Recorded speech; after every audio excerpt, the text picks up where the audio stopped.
My name is Sahar and I am resident of Logar province.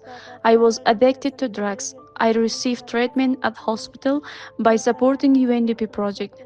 After that, AYSO provided us with an opportunity to work and we are very grateful to them so that we could start our own business and return to a normal independent life.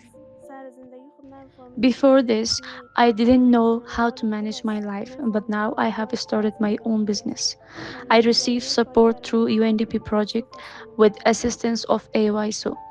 They bought a call, purchased other necessary tools to take care of it.